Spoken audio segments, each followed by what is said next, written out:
Et là, c'est bon.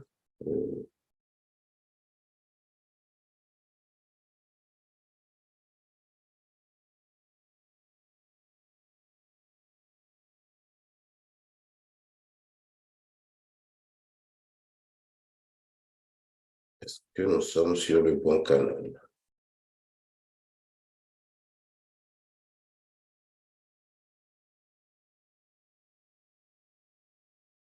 Est-ce que j'ai un souci? Déjà, je reviens.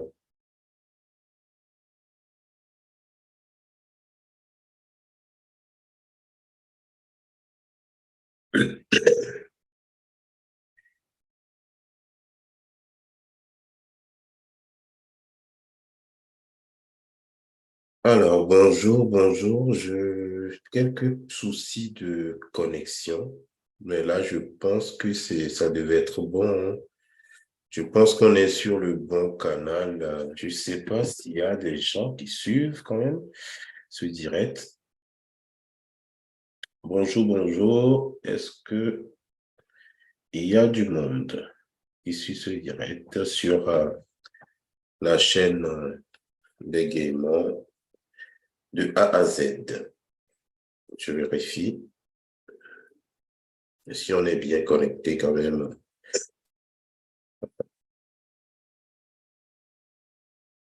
La chaîne.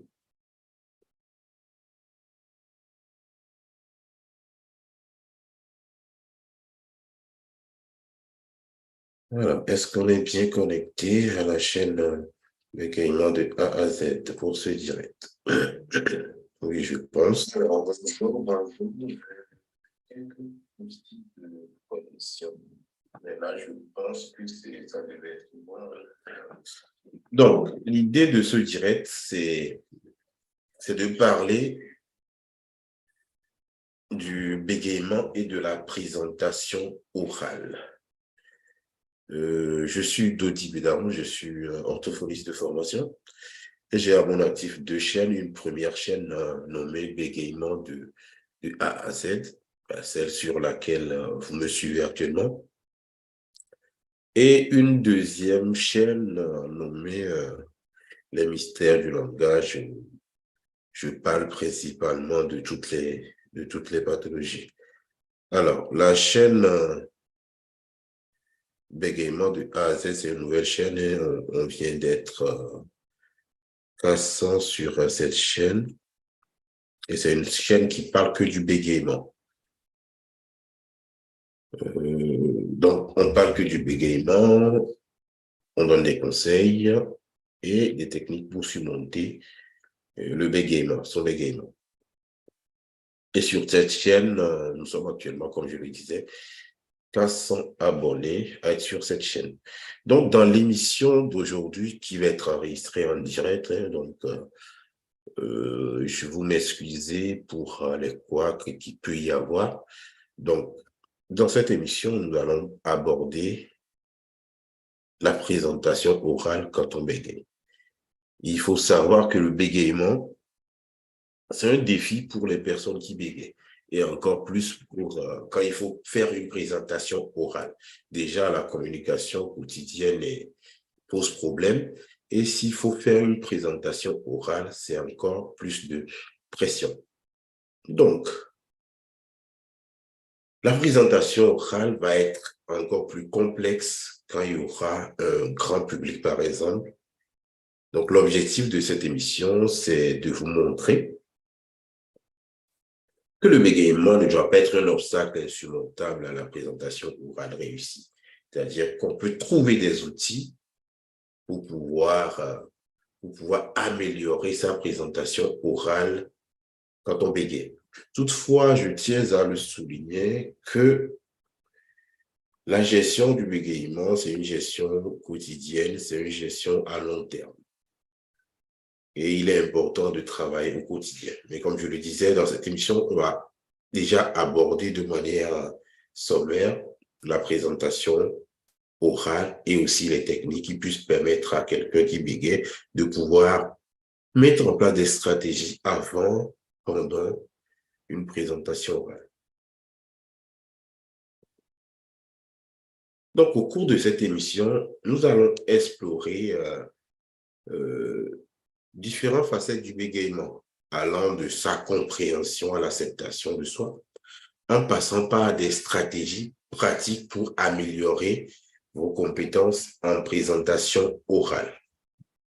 Et aussi, nous donnerons à la fin l'exemple de quelques personnages qui bégaient et qui ont su surmonter ces difficultés et qui sont devenus populaires. D'ailleurs, vous allez voir que sur ma chaîne depuis un moment, j'ai créé une nouvelle rubrique qui sont sous forme de postcards que j'ai intitulé Succès malgré son bégaiement, où je parle de personnalités populaires qui étaient bègues ou qui ont été bègues.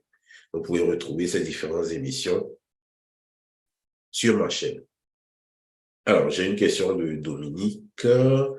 Comment faire pour ne pas penser au bégaiement? Bref, être libre dans la vie. Alors, je réponds en même temps, plus tu en penses, plus tu vas bégayer. Plus tu penses au bégaiement, plus ça va te stresser et forcément, tu auras à bégayer. Donc, je vais revenir là-dessus peut-être dans d'autres émissions, mais le bégaiement, c'est quelque chose qui, plus tu penses, plus tu vas te mettre de la pression et plus tu vas bégayer. Aussi, quelqu'un qui aimerait savoir, c'était pas censé être 20 heures. Non, j'avais mis 21 heures, sauf erreur. Ça dépend du pays dans lequel vous trouvez, mais j'avais mis 20 heures pour ce direct-là. J'avais mis 21 heures, pardon, heure de France.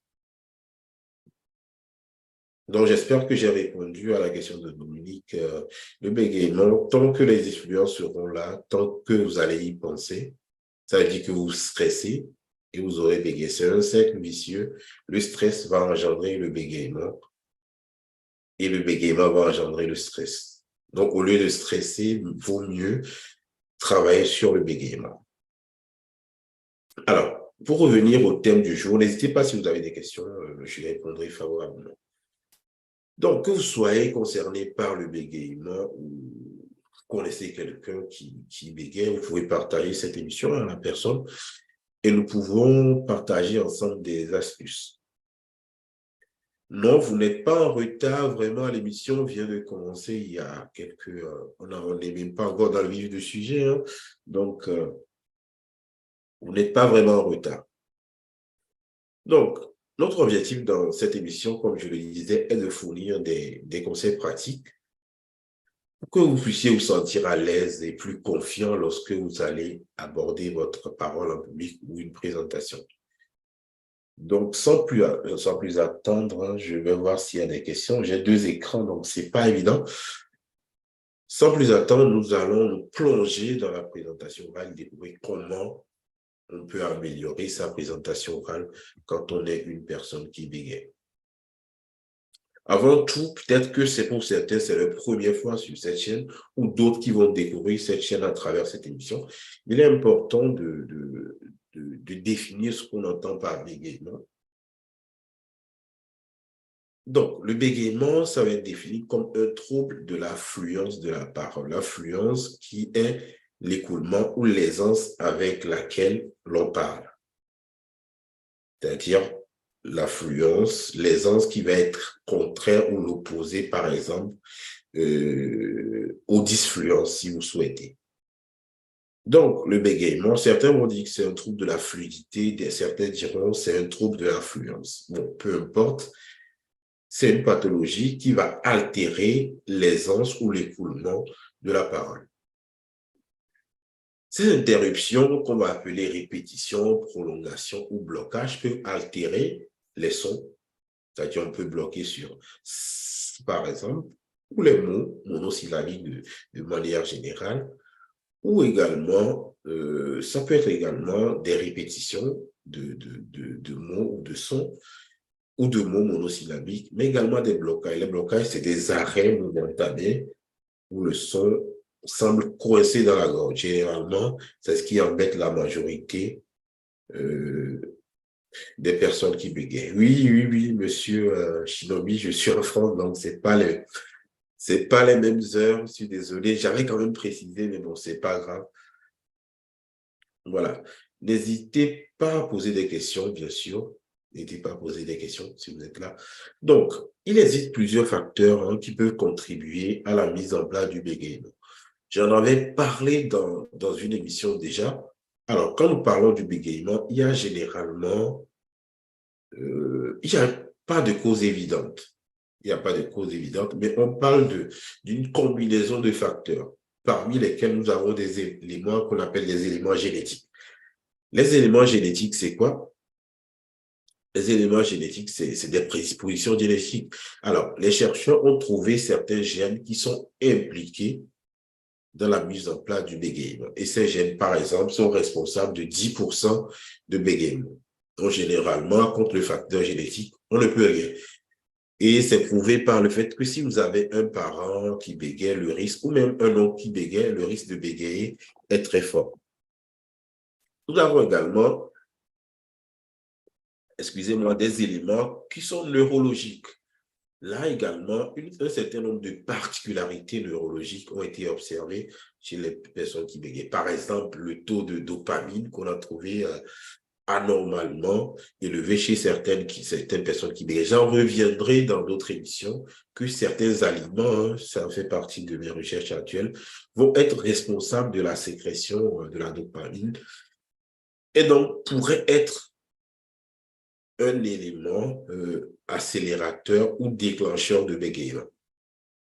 Donc, il y a ces éléments qu'on appelle neurologiques, mais également, il y a des facteurs environnementaux, comme le stress, par exemple, comme l'anxiété, les événements traumatisants peuvent jouer un rôle dans l'aggravation du bégaiement.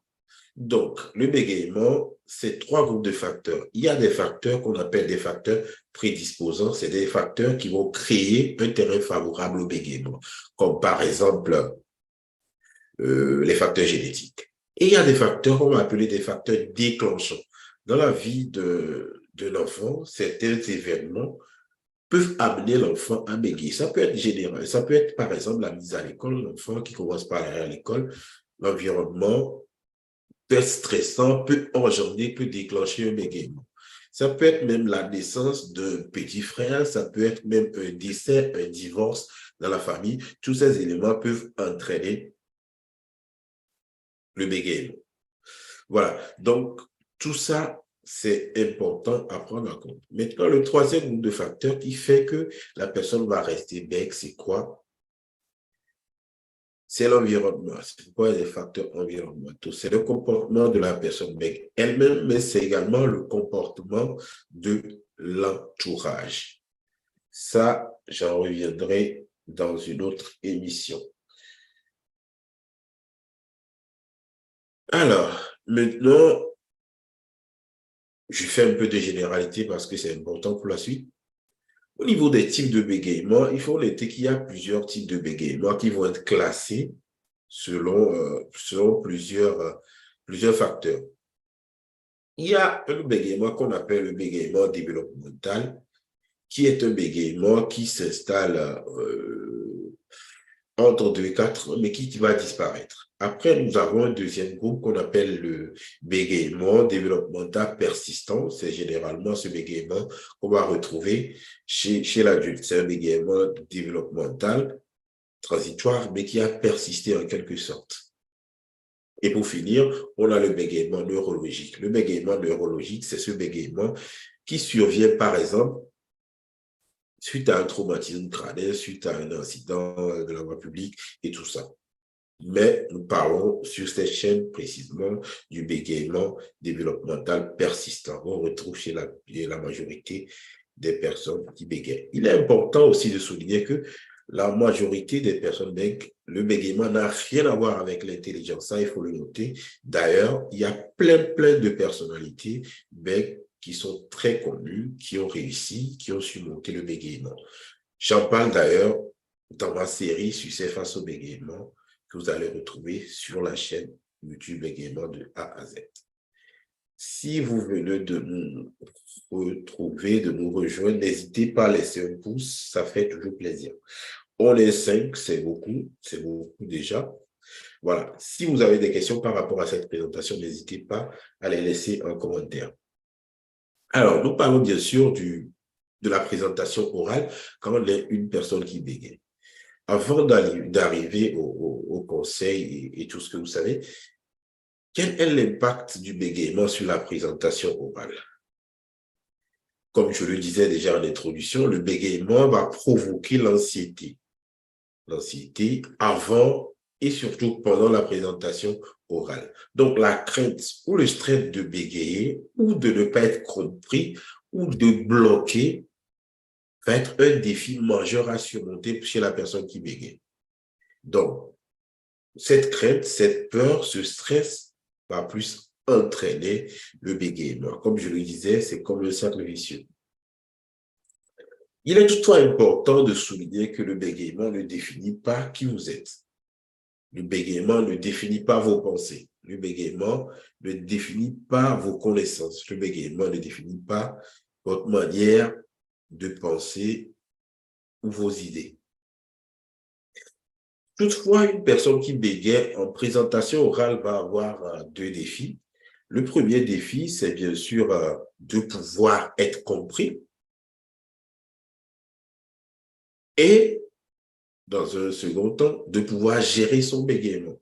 C'est bien sûr ce qui va entraîner un gros stress. On va petit à petit entrer dans le vif du sujet. Donc, l'un des piliers fondamentaux de la présentation orale quand on bégaye, c'est l'acceptation de soi. Il est important de parler de ça parce que quand on est une personne qui bégaye et quand on va faire une présentation orale, on va forcément avec son bégaiement. On va avec sa personnalité, son histoire et son bégaiement. Donc, le bégaiement, il faut noter que ça fait partie de votre personnalité, de votre manière de parler. Cela implique donc qu'il faut intégrer déjà dans votre tête que le bégaiement, c'est une partie de votre identité. Mais que cela ne définit pas qui vous êtes, ne définit pas vos connaissances, ne définit pas ce que vous êtes. Donc, l'acceptation de soi, c'est accepter aussi que le bégaiement fait partie de vous et accepter que le bégaiement fait partie de votre personnalité est une étape cruciale vers la libération de la honte. Quand on s'accepte, on se libère de ces craintes-là. Et quelquefois, je conseille d'ailleurs à certaines personnes bègues je lis en même temps les commentaires, d'en parler même avant de faire la présentation orale. En parler, ça permet de lever la honte, de lever le poids que peut représenter la peur de bégayer. Donc, ça, c'est un choix personnel, mais on peut choisir d'en parler. Alors, Shinobi, votre entretien de 30 minutes m'a permis de réussir mon examen clinique, 6e année de médecine. Je suis maintenant sur YouTube et TikTok. Merci beaucoup. Je suis content que cet entretien ait pu vous aider. Voilà, vous le savez bien que je suis toujours disponible pour discuter, pour donner des conseils. Donc, n'hésitez pas si vous avez des questions, je suis disponible pour répondre par WhatsApp aux messages qui me sont envoyés. Donc, cher ami, merci. Merci pour ton retour. Ça fait plaisir de l'entendre et je reste disponible si tu as besoin. On va continuer sur cette présentation.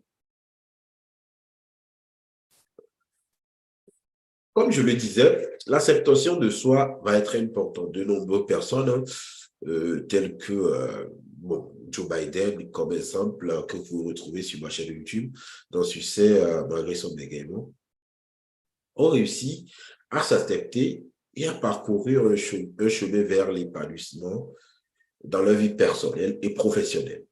Voilà. Une petite pause. Je suis un peu enrhumé, excusez-moi.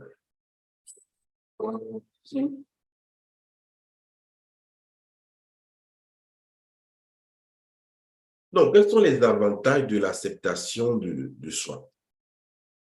Je le disais, j'en ai déjà parlé un peu. Lorsque l'on s'accepte pleinement, cela se reflète dans notre manière de communiquer. Quand on assume sa personnalité, quand on assume qui on est, sa manière de parler, cela se reflète dans notre manière de communiquer. Au lieu de craindre, par exemple, que l'on va se bloquer, on va aborder la présentation avec plus de sérénité. Parce que voilà, on s'accepte, on sait qu'on s'en fout en quelque sorte de ce que les autres vont penser de nous. Donc, on aborde la présentation avec plus de sérénité. Au lieu de craindre les éventuels blocages, on va aborder la présentation avec une attitude positive. Voilà, cela va favoriser donc une communication plus authentique. Et en même temps, s'accepter, cela va permettre de se connecter avec, avec avec l'auditoire. Donc, il est important de noter que l'acceptation de soi n'est pas un processus linéaire. C'est un travail quotidien qui peut avoir des hauts et des bas. Donc, aujourd'hui, on peut avoir pleinement confiance en soi, mais demain, cette confiance peut descendre. Donc, l'acceptation de soi, c'est donc un processus. Aujourd'hui, je ne vous dis pas, voilà, accepter d'un coup votre bégaiement, accepter d'un coup votre manière de parler. Mais déjà, travailler quotidiennement à l'acceptation de ces difficultés. Ça permet également de pouvoir prendre conscience de ces difficultés au lieu de les nier, au lieu de chercher forcément à les dépasser sans savoir les accepter au préalable. Donc, l'acceptation, c'est la première étape vers en quelque sorte la... J'aime pas parler de guérison dans le cas du bégaiement, mais c'est une première étape pour sortir du bégaiement. La première étape, quand on doit aborder une présentation orale, bien sûr, c'est la préparation. La préparation, elle est importante pour tout le monde, mais pour une personne qui bégaye, elle a une double importance. Elle est importante pour une présentation réussie, mais pour également structurer ses pensées, travailler sur tous les mots susceptibles de poser problème. On peut remplacer les mots susceptibles de poser problème par d'autres mots. Cela est très, très important. Se préparer permet de connaître votre sujet sur le bout de doigt, comme on l'appelle, ou sur le bout de la langue, et anticiper d'éventuelles questions. Ce que moi, j'avais l'habitude de faire, c'est déjà de sortir moi-même des questions de cette présentation et de pouvoir soumettre ces questions à mes connaissances ou de faire ma présentation devant des amis et ils me posent des questions qui leur viennent à l'esprit, ce qui permet bien sûr de pouvoir travailler, de se préparer. Deuxième conseil, c'est l'utilisation des supports visuels. Alors, les supports visuels, ça également, une double importante chez les personnes qui bégayent. Ça peut être des diapos, ça peut être des images, ça peut être des graphiques qui vont offrir une structure visuelle à votre présentation. Pourquoi c'est important? Parce que généralement, quand on bégaye, on perd tous nos mots, on oublie des choses. Donc, le fait de pouvoir utiliser des supports ou des mots-clés ou des graphiques, ça nous permet de se rappeler, de se rassurer et de se rappeler de ce qu'on a à dire. On va également travailler sur la prononciation. Ça aussi, c'est tellement important. Pourquoi? Parce que certains mots vont être difficiles. Certains mots, pardon,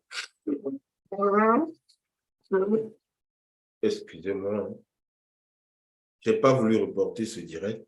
Je ne me sens pas bien, mais bon, je tenais à le faire. On va travailler sur notre présentation, c'est-à-dire notre prononciation, pardon. On va répéter des mots, on va essayer de les articuler avec plus de douceur, essayer plusieurs techniques d'articulation qui vont permettre d'intégrer au niveau de notre mémoire motrice la manière de prononcer les mots. On peut utiliser les techniques d'ailleurs que j'ai enseignées sur cette chaîne. Ces stratégies combinées vont vous permettre de se sentir à l'aise et de se préparer et d'être confiant à votre présentation. N'oubliez pas que la pratique régulière est la clé de la maîtrise. Donc, il est important de se préparer. Abordons maintenant les stratégies pour une présentation réussie, c'est-à-dire pendant les présentations ou même avant. Il existe plusieurs techniques qu'on peut utiliser. Il n'y a pas de technique vraiment qui marche pour tout le monde. Il faut les essayer, il faut voir comment ça marche. Donc, l'une des techniques que vous utilisez est de parler à un rythme lent et régulier. Parler à un rythme lent et régulier, pourquoi c'est important? Ça permet de pouvoir contrôler la transition entre les mots et de réduire la pression et en même temps de favoriser la fluidité. Donc, il est important de parler selon un rythme, de manière rythmique. C'est-à-dire que, pourquoi c'est important de parler de manière rythmique? Parce que le bégaiement, c'est un trouble de cassure entre les syllabes. D'accord? La cassure entre les syllabes, c'est-à-dire passer d'un son à l'autre dans la syllabe, c'est ça qui pose problème. Donc, si vous parlez de manière rythmique, cela favorise la transition entre les syllabes, ce qui va réduire le bégaiement. Deuxième chose que vous pouvez faire, c'est l'exercice de respiration et de relaxation. Sur ma chaîne YouTube, vous avez les sites de respiration et de relaxation. Avant votre présentation, et même tous les jours, vous faites ces exercices-là. Ça permet de lever le stress et la tension qui peut être liée au bégaiement. Donc, pratiquer quotidiennement ces exercices, ça permet de vous aider grandement à pouvoir lever les tensions. Et donc, même le jour de la présentation, avant la présentation, vous pouvez faire les exercices de détente corporelle, de respiration et de relaxation pour vous détendre, ce qui vous permet de vous rassurer, bien évidemment. Mis à part ça, il y a aussi une importance de prendre en compte la communication non verbale. La communication non verbale, c'est quoi? C'est tout ce que dégage le corps.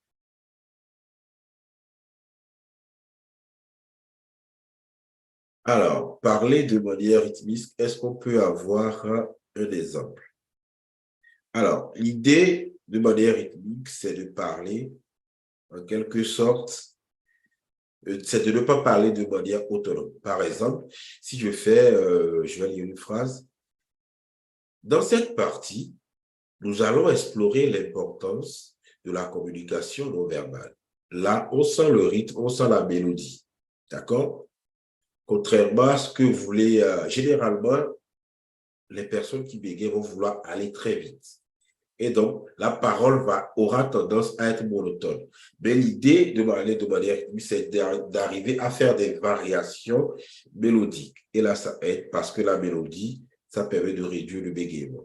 Donc, au lieu de parler comme ça, il faut plutôt parler. La communication non verbale englobe les gestes, les expressions faciales, le langage corporel, le contact visuel. Après, ça se travaille. Et après, il faut s'approprier de cela. Oui, c'est difficile de l'accepter, hein, je ne suis pas d'accord. C'est difficile de l'accepter, c'est pourquoi je dis que ce n'est pas l'idéal, c'est un travail quotidien. L'acceptation de soi, d'ailleurs, pour quelqu'un qui n'accepte pas son image, c'est compliqué, encore plus dans le cas du bégaiement, où le bégaiement, ça te suit partout. Dès que tu ouvres la bouche, le bégaiement, il est présent. Donc, je ne dis pas que c'est quelque chose de facile, ce n'est pas non plus quelque chose de miraculeux, mais c'est un travail quotidien. D'ailleurs, je suis en train d'écrire des émissions pour essayer d'associer la psychologie à la thérapie du bégaiement. Donc, j'ai plein d'émissions dans lesquelles, voilà, on va essayer de travailler sur ces différents aspects. Dès que je finirai mes émissions sur le succès malgré son bégaiement, une autre série va suivre où nous allons aborder la partie psychologique et le bégaiement. Donc, l'idée, c'est de pouvoir vous aider à l'acceptation de soi et à l'acceptation du bégaiement.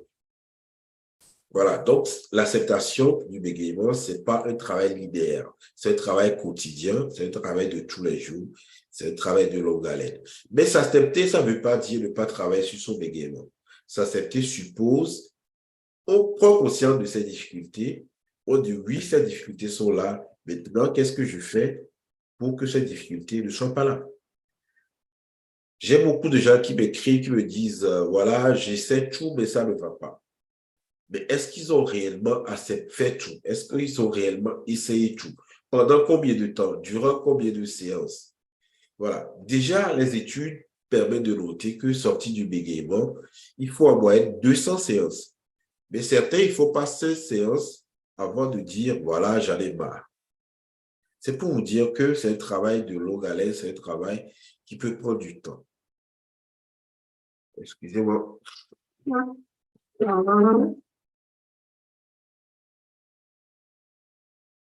Donc, c'est un travail qui peut prendre du temps, qui peut prendre beaucoup d'énergie, mais c'est un travail qui vaut la peine d'être fait. Parce que quotidiennement, vous allez observer les résultats si vous pratiquez. Il est important aussi, je le souligne déjà, d'avoir des outils d'évaluation. J'en parlerai peut-être dans d'autres émissions, mais l'idée, c'est de pouvoir avoir des outils qui vous permettent de savoir à un moment donné, est-ce que j'avance? Est-ce que je parle mieux? Est-ce que ma parole est plus fluide? Ça, c'est important de l'évaluer. Parce que quelquefois, on peut travailler à des résultats, mais on ne le sent pas. Donc, l'idée, c'est de vous donner aussi des outils qui puissent vous permettre de vous évaluer, de savoir est-ce que ça marche bien. Et aussi, je le disais, certains font l'exercice, mais à aucun moment, peut-être qu'ils ne le font même pas bien. Donc, ils n'auront pas forcément de résultats. Donc, c'est pourquoi, quelquefois, ça demande l'avis d'un professionnel. Mais cette chaîne, l'idée, c'est que tout le monde n'a pas accès à un orthophoniste ou à un spécialiste. Donc, c'est pourquoi je donne plein de conseils. Mais quelquefois, on a besoin d'avoir le regard de l'autre pour savoir si les exercices sont bien faits. Donc, il est important de s'évaluer quotidiennement ou de demander l'avis de ses amis. Donc, là, je parlais un temps de l'importance de la communication non verbale. On pense souvent que le langage, c'est que la parole. Donc, on oublie tout ce qui est expression corporelle. On sait que l'expression corporelle représente plus de 60% de la communication. Donc, il n'y a pas que l'oral, c'est tout ce que vous dégagez, votre posture. Là, par exemple, on sait que voilà, je ne me sens pas bien, donc mon expression corporelle n'est pas pareille que quand je suis très en forme. Mais c'est quelque chose qui peut être travaillé, la manière dont vous parlez, la manière dont vous vous tenez. Déjà, même pour une personne qui bégaye, se tenir courbé, ça ne favorise pas la libération de la parole. Il est important de se tenir bien droit. Ça permet de libérer la cage thoracique et donc de permettre une parole plus fluide. En tout cas, de permettre une circulation plus fluide de l'air parce qu'on parle sous expiration. Donc, la communication verbale englobe les gestes, l'expression faciale, le langage corporel, le contact visuel aussi, et même la tonalité de la voix. Ça rejoint un peu le fait de parler de façon mélodieuse. La voix joue un grand rôle. Donc, ça joue un rôle important, l'expression corporelle ou la communication non verbale dans la communication. Quand vous êtes tout, je sais pas, quand tu fais comme ça, dis quelqu'un, ah, je vais bien. Et quand tu, oui, je vais bien, c'est pas pareil déjà au niveau corporel, mais au niveau de la voix aussi, c'est pas pareil, même si tu dis la même chose. Donc, il est important d'améliorer la communication non verbale quand on fait une présentation orale. La première chose, je le disais, c'est la posture. Voilà, on se tient bien droit, on dégage la cage thoracique, ce qui permet de libérer l'air déjà. Le contact visuel aussi, c'est important. Il est important de fixer le regard de quelqu'un quand on lui parle. Après, pour des questions culturelles, pour certains, ce n'est pas évident de regarder les gens dans les yeux quand on parle. Mais généralement, regarder la personne, ça permet d'engager la communication et ça permet de dégager une certaine confiance en vous. Il est également important au niveau corporel d'utiliser les gestes. Ça peut être les germes de la main qui vont accompagner la parole. Il est important d'éviter les gestes qui vont être trop excessifs, hein. Mais ne soyez pas statique, en fait. L'idée, c'est ça. Même si c'est excessif, ce n'est pas grave, mais ne soyez pas statique. On sait que chez les personnes qui bégayent, le problème qu'il va y avoir, c'est les mouvements accompagnateurs. Pourquoi il est important de s'enregistrer déjà pour voir comment est-ce qu'on enchaîne les gestes. Ça va aider beaucoup à pouvoir travailler sur ces gestes-là.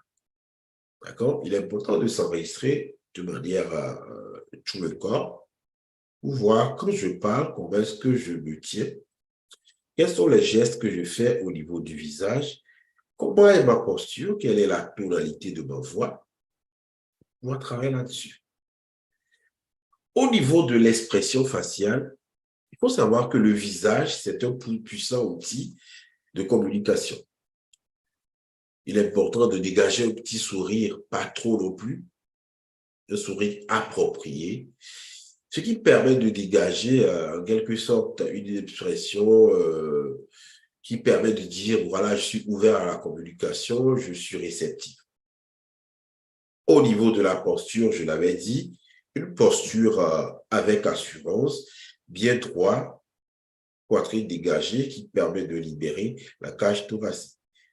Et ensuite, la tonalité de la voix, elle est importante. Il est important, je le disais, de varier l'intonation, de ne pas avoir une voix monotone. Et ça, c'est important beaucoup pour les personnes qui bégayent. Pour vous entraîner, vous pouvez utiliser des tests, une lecture du test, et à chaque virgule ou à chaque point ou à chaque point d'exclamation, essayez de tourner votre lecture sur plusieurs intonations. C'est-à-dire essayer de varier la voix comme ça, au lieu de parler de manière autonome et plate. Ça se travaille. Enregistrez-vous surtout, écoutez votre voix. C'est comme ça que vous pouvez vous améliorer. Parler de manière rythmique, ça permet d'ajouter de la dynamique dans votre discours. Et dans une présentation orale, c'est important.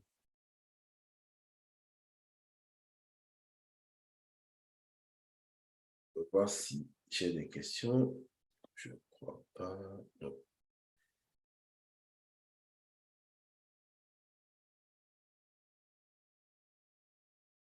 Donc, la communication verbale, ça va être un aspect essentiel à une communication ou à une présentation réussie. Quand on voit quelqu'un qui fait des gestes et quelqu'un qui ne le fait pas, la différence, elle est claire. D'accord? La différence, elle est claire. Là, dans cette partie, je vais vous donner le nom de quelques personnalités que peut-être vous ne savez pas, mais qui ont été bègues ou qui bégaient toujours, hein, peut-être dans certaines situations. Le premier, c'est Winston Churchill, l'un des plus grands leaders politiques du XXe siècle. Il a souffert du bégaiement pendant une grande partie de sa vie. Malgré cela, il est devenu un orateur renommé. Il y a également George V du Royaume-Uni. Hein, il a dû affronter son bégaiement lorsqu'il euh, a été couronné roi après l'addiction de son frère. Son histoire a été immortalisée dans le film Le discours du roi. D'accord, j'en parlerai de ce film dans une prochaine épisode pour voir les leçons qu'on peut tirer de ce film-là. D'accord? Et ensuite, il y a plein d'autres. Il y a Ed Sheeran, j'en ai parlé dans une précédente émission. Il y a également Samuel L. Jackson, l'acteur américain d'Hollywood, qui a également lutté contre son bégaiement. Il a transformé son défi en une carrière d'acteur légendaire. Sa voix puissante et son charisme sur scène l'ont fait de lui un acteur les plus respectés de l'industrie cinématographique. Alors, si eux, ils ont réussi, pourquoi pas vous? Pourquoi pas vous? Ces témoignages montrent bien évidemment que le bégaiement n'est pas un obstacle qu'on ne peut pas surmonter. On peut surmonter le bégaiement avec la persévérance, bien sûr, avec du travail quotidien et avec le soutien de l'entourage. Ça, c'est très important. D'accord? Ces personnalités nous rappellent que la voix humaine est puissante, quelle que soit sa forme, et qu'elle peut être un instrument de changement et d'inspiration.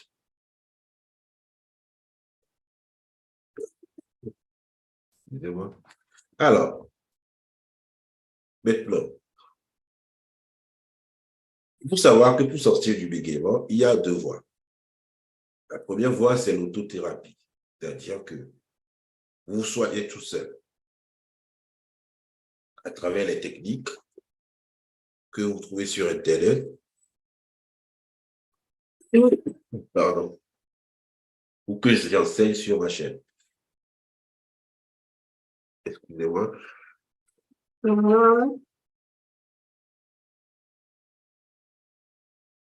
Mais il y a également le travail thérapeutique avec un orthophoniste. Ça, tout le monde n'en a pas assez, on a compris. Le monde n'a pas assez à un orthophoniste. Donc ça, si vous avez assez, c'est une meilleure voie qui permet quand même de pouvoir suivre cette évolution et de pouvoir travailler de manière quotidienne. Après, il y a des groupes de soutien. Certaines associations mettant pas des groupes qui puissent aider les personnes qui bégayent à s'en sortir. Déjà, dans ce groupe, on peut partager ses peines aussi, on peut partager ses succès. C'est un groupe d'entraide. Mais il y a d'autres formations, par exemple la formation à la gestion du stress, hein, puisque chez la majorité des personnes qui bégayent, le stress, quand on parle, ça peut être un défi. Donc, on peut se former à la gestion du stress.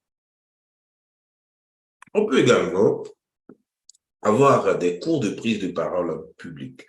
Alors, je suis en train de concevoir un cours qui va être donné gratuitement. En tout cas, la première séance va être gratuite à ceux qui s'inscrivent sur un cours de parole en public, une session de peut-être 1 ou 2 jours. Nous allons apprendre les techniques pour pouvoir parler en public quand on a une personne qui bégaye. Il y a également d'autres applications qu'on peut utiliser. J'en parlerai aussi dans d'autres émissions. En conclusion, là, on est ensemble depuis 40 minutes. Il faut souligner que le bégaiement ne définit pas votre capacité à communiquer ou votre capacité à construire des idées. Avec un bon soutien et les ressources appropriées, il est tout à fait possible de devenir un orateur confiant. Et par ça, pour y arriver, il faut un travail quotidien, un travail tous les jours. Il faut aussi s'accepter déjà, commencer par là, et cela permet bien évidemment de pouvoir travailler sur soi, de pouvoir travailler sur ses difficultés et de pouvoir avoir une parole plus fluide. Voilà, est-ce que j'ai encore des questions? Je vais laisser la ligne pendant un moment pour voir si j'ai des questions. Sinon, j'arrive au thème de mon émission, de ma présentation.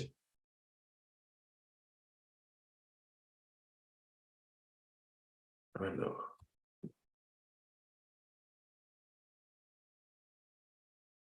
est-ce qu'on a des questions?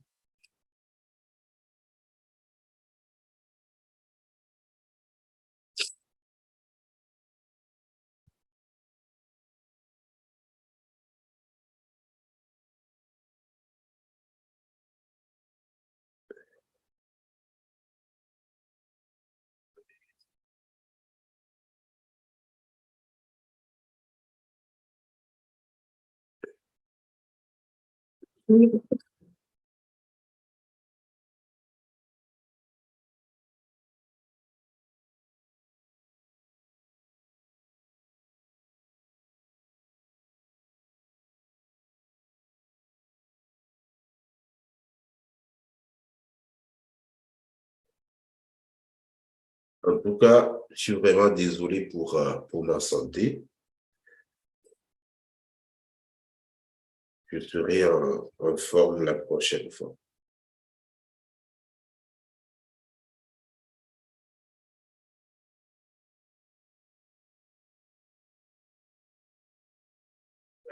Je suis vraiment désolé.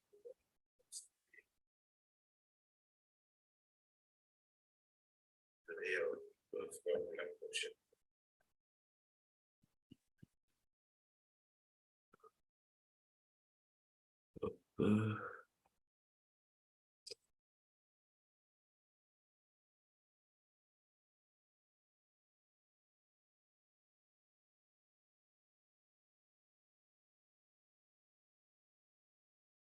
Euh, je vais couper la connexion. Donc, est-ce que j'ai d'autres questions? Peut-être la respiration, mais c'est difficile de faire lors des prises de parole. Oui, c'est toujours facile parce que, alors, je vous explique. Là, quand on veut travailler la respiration, la première étape, bien sûr, c'est de respirer de manière normale. D'accord? On expire, la respiration, et on expire. Ça, c'est la première étape. Ça, c'est la première étape. Mais quand on maîtrise la respiration, et la respiration, généralement, beaucoup de personnes ne la travaillent pas bien. D'accord? Il faut bien que la respiration soit abdominale. Ça, il faut qu'elle soit abdominale dans un premier temps. Quand vous aurez maîtrisé la respiration abdominale, vous allez passer à une respiration, dans le premier temps, pardon, vous allez inspirer, expirer, inspirer, expirer. Après, vous n'allez pas faire que ça. Vous allez inspirer, par exemple, prononcer un mot. D'accord? Là, j'inspire, je dis par exemple parapluie. J'inspire, je dis parapluie. Après, je peux inspirer, je dis un joli parapluie, par exemple. Là, ça fait une phrase plus longue. Après, j'inspire, je vais dire voilà, j'ajoute quelque chose. J'ai, bon, pas forcément la même phrase. J'ai un nouveau téléphone. J'inspire, j'ai un nouveau téléphone. J'inspire, je dis, j'ai un nouveau téléphone, iPhone, par exemple. Après, j'inspire, j'ai un nouveau téléphone iPhone que j'ai acheté hier. Par exemple, quand tu fais cette phrase, au milieu, il faut que tu puisses respirer. C'est un entraînement quotidien. J'ai un nouveau téléphone, tu inspires, iPhone que j'ai acheté hier. D'accord? De la même manière, quand je prends une autre phrase, je vais prendre simple. Je m'appelle Dodi Bedaou, je suis orthophoniste et docteur en sciences du langage. C'est une phrase longue. Cette phrase, au milieu, quelque part, il faut que tu vous appreniez à faire une pause et à prendre une inspiration. D'accord? Ça, c'est du travail quotidien. C'est du travail quotidien qu'il faut faire. D'accord? Donc, je m'appelle Dodi Bedaou. J'inspire. Je suis orthophoniste de formation. Donc, c'est de cette manière que vous pouvez, en fait, sortir du bégaiement, comme je le dis toujours, c'est sortir de mécanismes de parole que vous avez utilisés depuis des années. Si vous avez 30 ans aujourd'hui, peut-être que vous avez commencé à bégayer à 5 ans, ça veut dire que vous avez mis 20 années de votre vie à bégayer. Donc, vous ne pouvez pas vous attendre à un succès ou bien à une facilité de parole en 2 mois. Ce n'est pas possible. Donc, il faut être tolérant envers soi-même. Il faut se donner du temps. Il faut s'entraîner. D'accord? Donc, quand vous dites la respiration, oui, mais la respiration, c'est un mécanisme que vous avez mis en place depuis des années, depuis. Votre corps est habitué à ça. Et votre corps, il a besoin de se réhabituer. Pour ne pas dire qu'il lui faut la même durée, il faut lui donner quand même le temps. Le temps que l'organisme puisse se réadapter à cette nouvelle manière de parler. J'espère que j'ai répondu à votre question.